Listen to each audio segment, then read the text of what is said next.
اللہ کی تعریف سرکار کے درود و سلام کے بعد آپ کو خوشخبری سناتا ہوں۔ آپ نے خوبصورت مسجد میں، حسین مسجد میں حسین محفل کا انعقاد کیا ہے۔ حسین جمیل نبی کی شان میں آپ نے حسین قسم کی آپ نے محفل کا انعقاد کیا ہے۔ آپ بڑے خوش بخت ہیں، خوش نصیب ہیں جن اللہ پاک نے اپنے پیارے محبوب کے ذکر کی محفل میں حاضری کا شرف نصیب فرمایا۔ اور میں سمجھتا ہوں اچھی فعال ہے، بہت اچھی فعال ہے۔ ہم بارش کے لیے دعائیں مانگتے تھے، آج آپ کی مسجد میں سرکار کی محفل میلاد ہے۔ اللہ پاک نے بادل کے بارش کے آثار بھی نازل فرما دیے۔ توقع ہے، امید ہے اللہ پاک سرکار کے صدقے میں جس چیز کی ہمیں ضرورت تھی وہ اللہ پاک وافر مقدار میں انشاءاللہ عطا فرمائے گا۔ وقت مختصر ہے، کوئی لمبی تمہید نہیں، بس اتنی بات عرض کرنی ہے۔ اللہ پاک نے دنیا کے اندر پیغمبروں کی جماعت کو مبعوث فرمایا۔ اللہ نے نبی بھیجے، ہر نبی کو اللہ پاک نے شان عطا فرمائی، ہر نبی کو اللہ پاک نے رتبہ عطا فرمایا۔ نبیوں کی وہ شان ہے، کوئی ولی 1000 سال عبادت کرتا رہے، سارا دن روزہ رکھے، ساری رات تہجد پڑھے، 1000 سال زندگی گزارے، اسی طرح کرتا رہے، نبی کی اول مقام کو بھی نہیں پا سکتا۔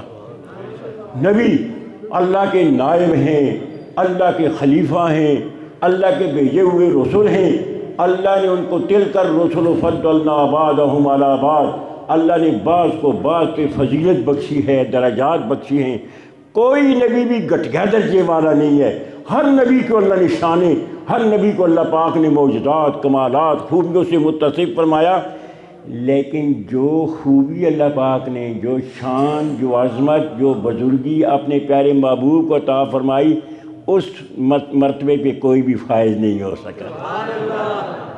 اول و آخر سے لے کر جتنی کائنات ہے، پوری کائنات کے اندر اللہ پاک نے جو اپنے پیارے محبوب کو عظمت عطا فرمائی، رفعت عطا فرمائی، درجہ عطا فرمایا، میرے پیارے آقا علیہ السلام کا وہ خصوصی امتیازی مقام ہے۔ کسی پنجابی نے کتنا اشعار ہے، پاویں گزرے لکھ پیغمبر پر ساڑھے نبی دا پہلا نمبر۔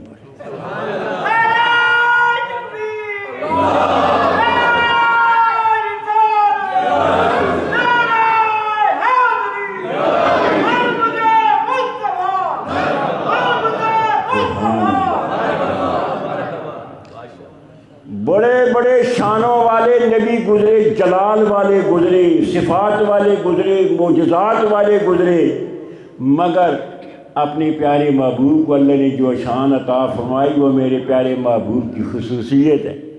پاویں گزرے لکھ پیغمبر پر ساڑھے نبی دا پہلا نمبر۔ اعلیٰ حضرت عظیم البرکت مولانا شاہ احمد رضا خان صاحب فاضل بریلوی رحمۃ اللہ تعالی علیہ اپنے الفاظ میں اسی کو ادا فرماتے ہیں۔ وہ مرتبہ ہے خدا نے تجھ کو دیا، نہ کسی کو ملے نہ کسی کو ملا۔ وہ خدا نے ہے مرتبہ تجھ کو دیا، نہ کسی کو ملے نہ کسی کو ملا۔ کہ کلام مجید نے کھائی شہا، تیرے شہر و کلام و بقا کی قسم۔ کہ کلام مجید نے کھائی شہا، تیرے شہر و کلام و بقا کی قسم۔ سرکار کو اللہ نے سارے نبیوں سے خصوصیات سے نوازا ہے۔ میرے آقا کی اتنی خصوصیات ہیں جن کو گنا نہیں جا سکتا۔ کچھ مقامات پہ مناسبت سے میرے آقا علیہ السلام نے اپنی خصوصیات کا ذکر فرمایا۔ اللہ نے وہ خصوصیات مجھے عطا فرمائی ہیں جو پہلے کسی کو نہیں دی گئیں۔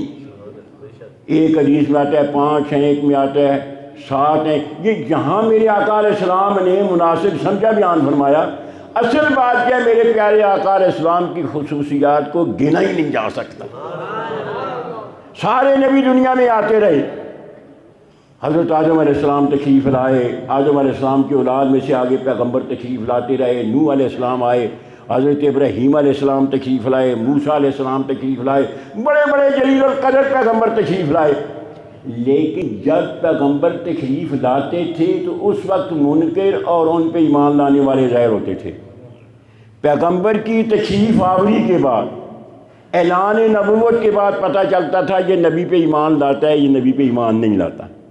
مگر قربان جائیں سرکار کی شان پہ، سرکار بعد میں تشریف لائی، ایمان والے پہلے ہی دنیا میں ظاہر ہو۔ اللہ، یہ میرے آقا کو اللہ نے خصوصیت نصیب فرمائی۔ وہ سارے نبیوں کو میثاق والے دن اکٹھا کر کے اللہ نے عہد ان سے لیا، یہ سارے جانتے ہیں یہ میرے آقا کا ذکر ہے۔ مگر دنیا کے اندر جب دنیا قائم ہوئی، میرے آقا کو اللہ نے یہ خصوصیت عطا فرمائی۔ میرے آقا نے ابھی اعلان نبوت نہیں فرمایا بلکہ ظہور بھی نہیں ہوا تو پہلے ہی میرے آقا کے غلام آپ پہ ایمان لاتے ہیں۔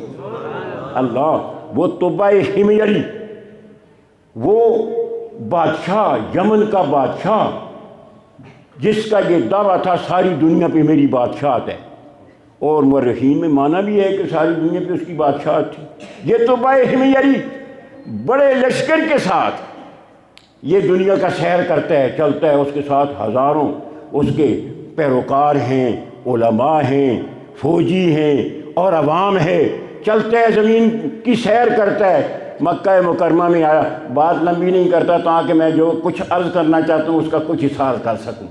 مکہ مکرمہ میں آیا، لوگ اس کے استقبال کے لیے مکہ مکرمہ والے نہ آئے۔ اس نے کسی سے پتہ کیا کیوں نہیں آئے؟ انہوں نے کہا یہ اللہ کے گھر کے مجاور ہیں، انہیں فخر ہے اس بات پہ، ہم اللہ کے مجاور ہیں، ہم سب سے بڑے ہیں، ہم سے کوئی بڑا نہیں ہے۔ اس نے کہا اچھا میری اتنی بڑی عظمت والی بادشاہت ہے، میں یہاں پہنچ آیا ہوں، ملا کے قریب آ گیا ہوں، میں مکہ مکرمہ کے قریب آ گیا ہوں، ان کو پتہ بھی چل گیا ہے تو بادشاہ آیا ہے، میرے استقبال کے لیے نہیں آئے، تو انہیں اگر فخر ہے کہ ہم اللہ کے گھر کے مجاور ہیں، جس پہ فخر ہے میں اس کو ختم کر دیتا ہوں، میں کعبے کو گراتا ہوں۔ جیسے ہی نیت کی، اللہ پاک نے ایک مہلک بیماری کے اندر اسے مبتلا کر دیا۔ آنکھوں سے پانی ہے، کانوں سے پانی ہے جناب، ناک سے پانی ہے، بدبودار قسم کا پانی۔ جہاں بادشاہ بیٹھا ہے جناب اس کے قریب کوئی نہیں جاتا، اگر جاتا ہے جناب تو یہ ماسک پہن کر جاتا ہے، جس طرح آج کل ہم ماسک پہنتی ہے، نہ ماسک ضرور پہنو تاکہ یہ تم پہ حملہ آور نہ ہو جائے۔ تو جو جاتا ہے جناب بادشاہ شرمندہ ہوتا ہے، یہ ماسک پہن پر وہاں جاتے ہیں کہ اس کی بو آتی اتنی آتی ہے۔ بڑے بڑے معالج منگوائے، بڑے بڑے طبیب منگوائے جو اس کے لشکر کے اندر تھے، کسی کی کوئی دوائی، کوئی رائے کارگر ثابت نہ ہو سکی۔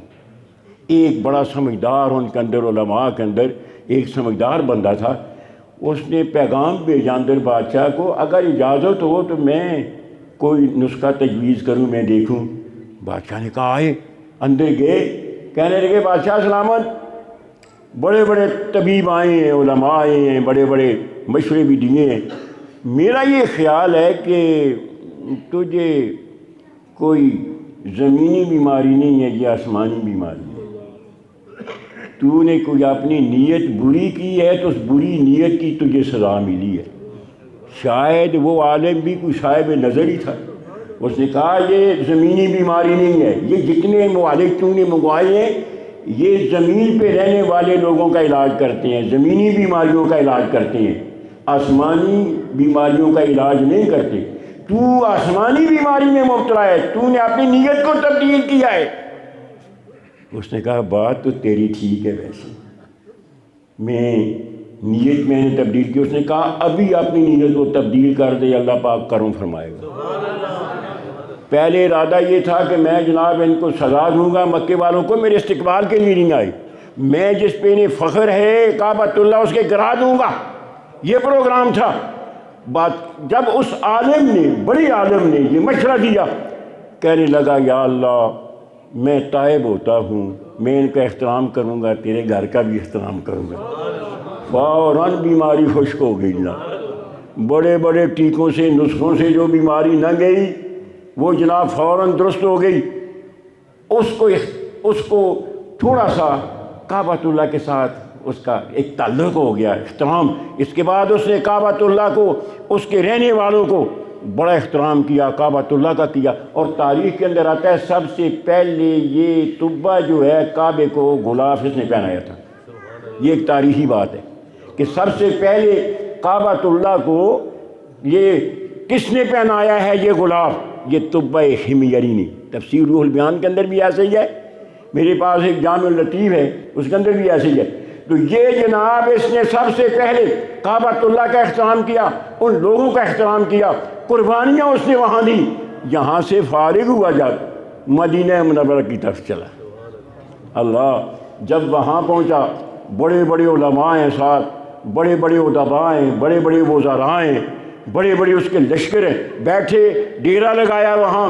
اب وہاں سے کوچ کرنے لگے کیونکہ ساری زمین پہ اس نے چلنا تھا جہاں تک جا سکتا تھا۔ وہ کچھ دن قیام کرتا اور ارد گرد آگے پیچھے کے حالات دیکھتا، اس نے سیر کرنا تھا۔ بڑے اس کے ساتھ ہزاروں کی تعداد میں لشکر تھا، جانے کا ارادہ کیا۔ 400 علماء نے کہا ہم یہیں پہ رہیں گے، 400 علماء نے کہا ہم یہیں رہیں گے۔ بادشاہ حیران ہو گیا، اتنی سہولتیں ہیں انہیں، دنیا کا سفر کر رہے ہیں، سیر کر رہے ہیں، کہتے ہیں یہیں رہیں گے۔ اس نے پوچھا ان سے اس زمین کے اندر کیا خوبی ہے تم نے یہاں رہنا پسند کیا؟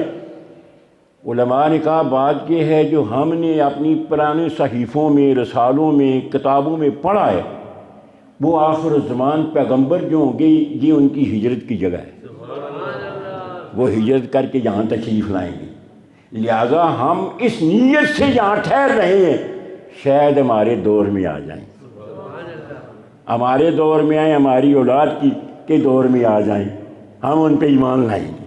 اللہ میرے آقا علیہ السلام کو ابھی تشریف لانے میں تقریباً 900 سال کے قریب، 900 اور 1000 سال کے قریب ابھی عرصہ باقی ہے، مگر وہ حضور کے تشریف آوری کے اور حضور پہ ایمان لانے کے انتظار میں وہاں بیٹھ کے بادشاہ نے کہا بالکل ٹھیک ہے، اگر ایسا ہے وہ آخر الزمان پیغمبر اگر آئیں گے تو میں نے تو آگے جانا ہے، تو پھر ایسا کرو۔ اس نے مکان بنائے سب کے لیے، 400 علماء کے لیے 400 مکان بنائے، حضور کے لیے اسپیشل مکان بنایا۔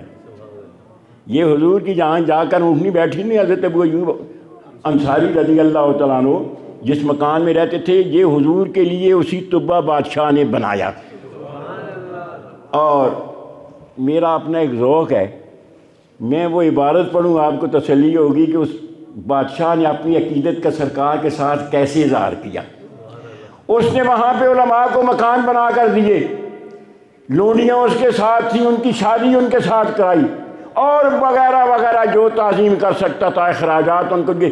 400 علماء حضور کے محض انتظار میں وہاں بیٹھ گئے، اور جو ان کا بڑا تھا وہی جس نے اس بادشاہ کو مکہ مکرمہ میں جا کر جس کا علاج کیا تھا، جس نے علاج کیا تھا وہی ان کا بڑا علماء عالم تھا۔ اس نے جناب ایسے کیا، اس نے کہا یہ میں حضور کے لیے جو تشریف لائیں گے یہ مکان بناتا ہوں، اور یہ میرا خط ہے، کاش کہ میری زندگی میں سرکار تشریف لاتے، میں ان کا مشیر ہوتا، میں ان کا وزیر ہوتا، میں ان کا خادم ہوتا، میں ان کا مجاہد ہوتا، لیکن کیا معلوم میری زندگی میں تشریف لائیں یا نہ۔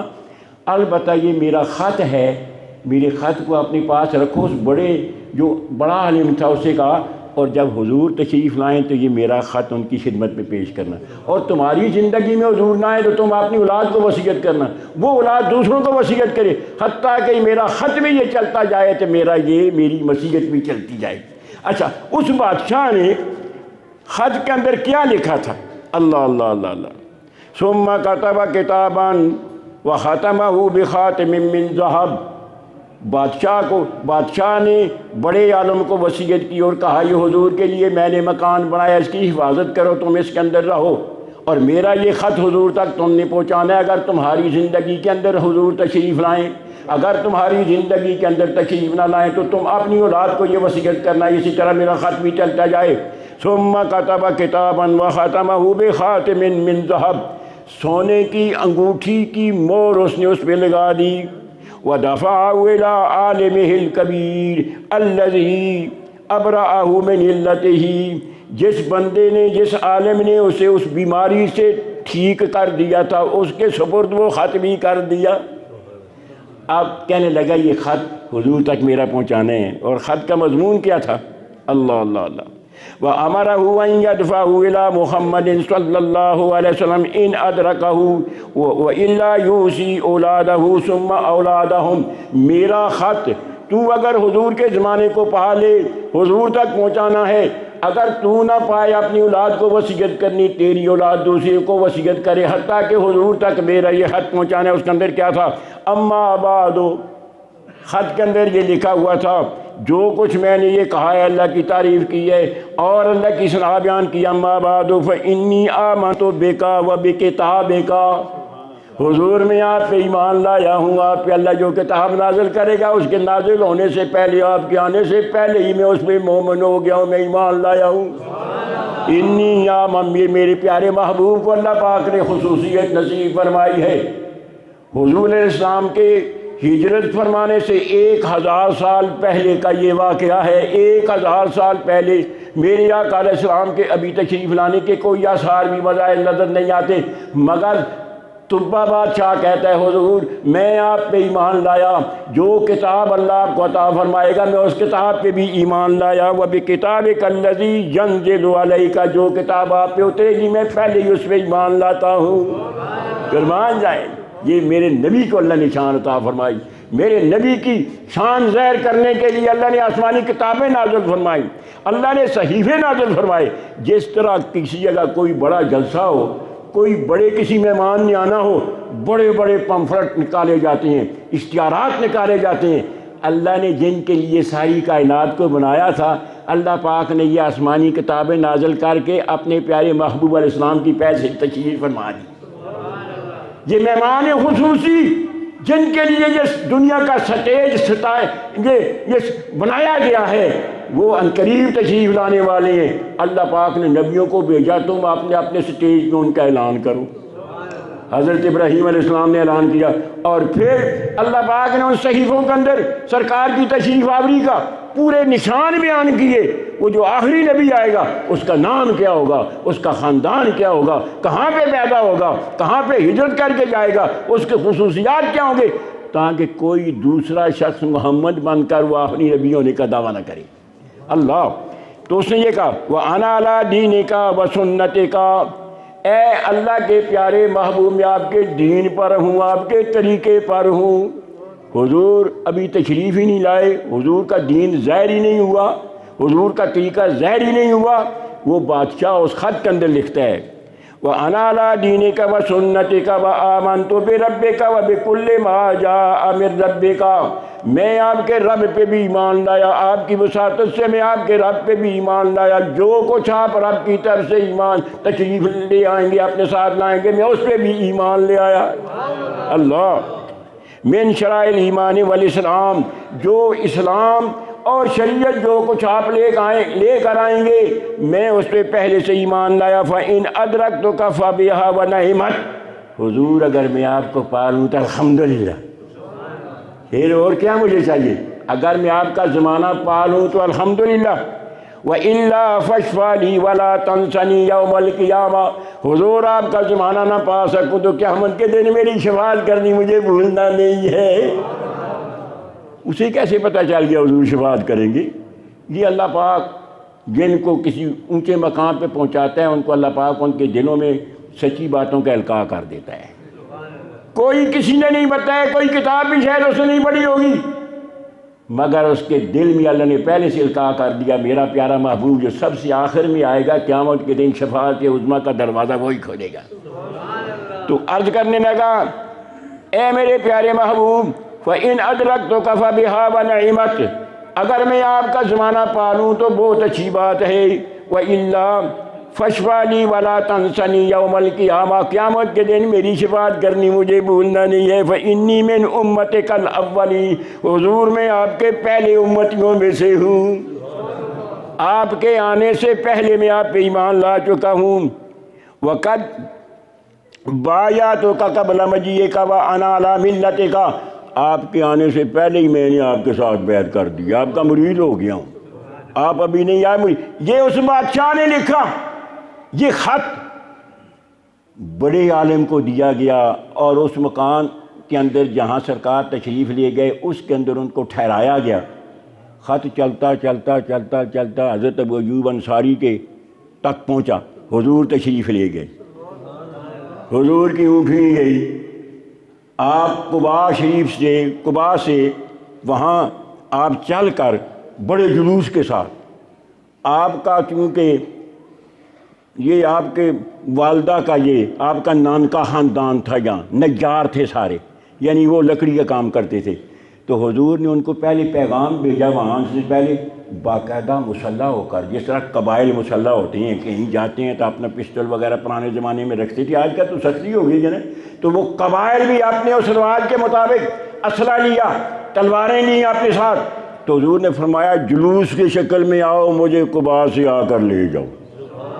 قربان جائیں میرے آقا علیہ السلام اپنے لیے ریلی اور جلوس پسند فرماتے ہیں، اگر پسند نہ فرماتے تو اپنے نانکے سے جناب ان لوگوں کو جلوس کی شکل میں نہ بلاتے میرے آقا علیہ السلام۔ وہ 70-80 آدمی بریدہ اسلمی جو راستے میں مسلمان ہو گیا تھا، 70-80 آدمی اس کے ساتھ تھے، اور یہ بھی ماشاءاللہ یہ بھی حضور اسلام کے نانکے سے جناب ایک بہت بڑا لشکر ہے۔ میرے آقا علیہ السلام اس جلوس کی شکل میں آپ مدینہ کی تشریف لے گئے، اونٹنی پہ سوار تھے، مختلف قبائل تھے، قبائل کے رہنے کا اپنا ایک طریقہ ہوتا ہے، جس میں آپ نے یہ قبائلی علاقہ دیکھا ہوگا، ایک دادے کی اولاد تقریباً ایک جگہ ہوتی ہے، سارے اکٹھے ہوتے ہیں، اور یہ شہروں میں ایسے ہوتا ہے یہ پتہ نہیں کس علاقے کا آدمی ہے، یہ کس علاقے کا آدمی ہے، مگر قبائلی علاقے کے اندر وہ ایک دادے کی اولاد تقریباً ایک جگہ موجود ہوتی ہے۔ اسی طرح مدینہ منورہ میں بھی تھا، حضور جس قبیلے کے اس علاقے سے گزرتے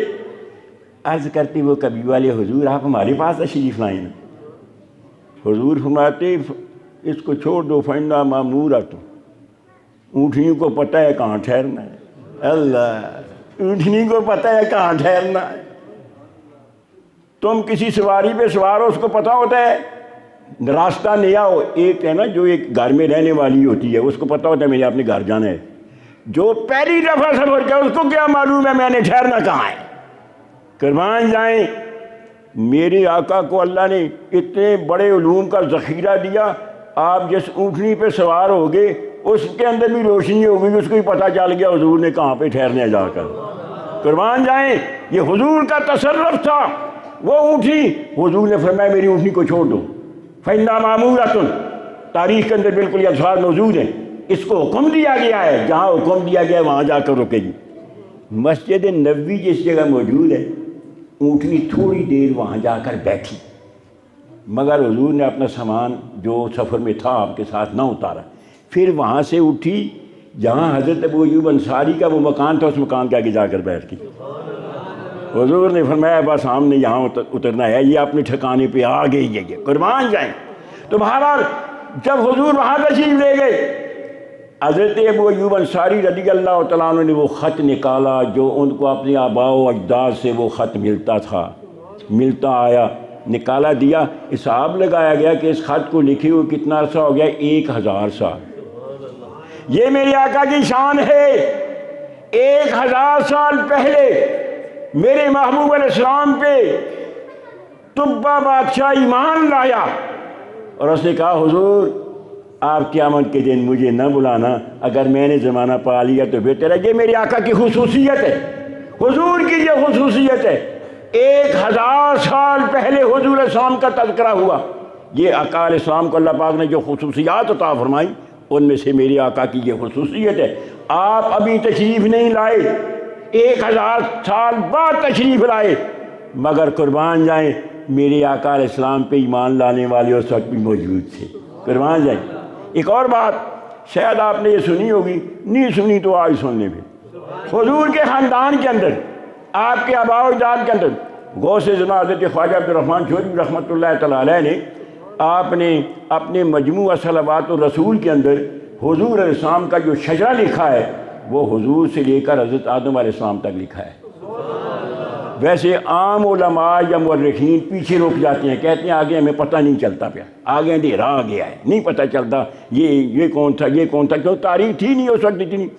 تو انہوں نے جنہیں اللہ نے باطنی روشنی عطا فرمائی تھی، حضور اسلام سے لے کر آدم علیہ السلام تک پورا اپنے شجرہ لکھا ہے۔